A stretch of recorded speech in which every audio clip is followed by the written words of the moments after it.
Hello friends, welcome to rainbow feast. இன்றைக்கி புதினா துவையல் எப்படி செய்யலான்னு பார்க்கலாம். ஃபஸ்ட்டு ஒரு பேனில் 2 டேபிள் ஸ்பூன் எண்ணெய், அப்புறம் 2 டேபிள் ஸ்பூன் உளுந்து. இப்போ இதை ஸ்லோ ஃப்ளேமில் வச்சு நல்லா வறுத்துக்கலாம்.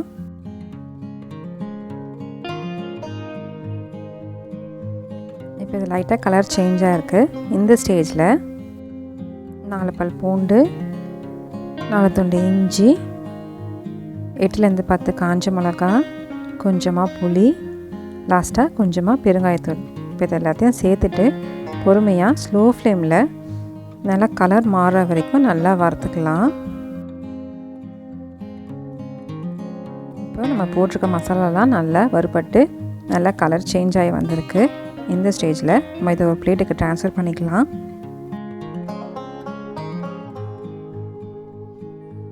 இப்போ அதே பேனில் 1 டீஸ்பூன் எண்ணெய் சேர்த்துட்டு இங்கே நான் புதினாவை நல்லா க்ளீன் பண்ணி வாஷ் பண்ணி எடுத்து வச்சுருக்கேன்.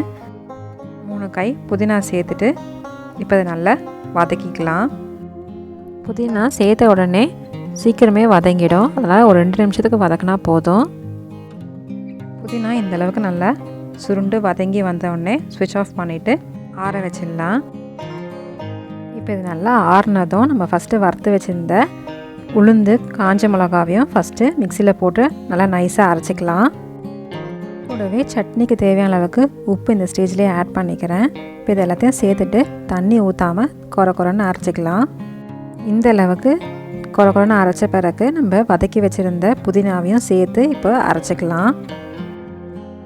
முடிஞ்ச அளவுக்கு துவையில் தண்ணி சேர்க்காமல் அரைச்சிக்கோங்க. அப்போ தான் 2 வாரத்துக்கு ஃப்ரிட்ஜில் வச்சு சாப்பிட்டாலும் கெட்டு போகாமல் நல்லாயிருக்கும். இது சாப்பாடுக்கு, தோசைக்கு எல்லாத்துக்குமே தொட்டு சாப்பிட்டா ரொம்ப டேஸ்ட்டாக இருக்கும். அதே சமயத்தில் ரொம்பவே ஹெல்த்தியும் கூட. கண்டிப்பாக இதை நீங்களும் ஒரு வாட்டி ட்ரை பண்ணி பாருங்கள்.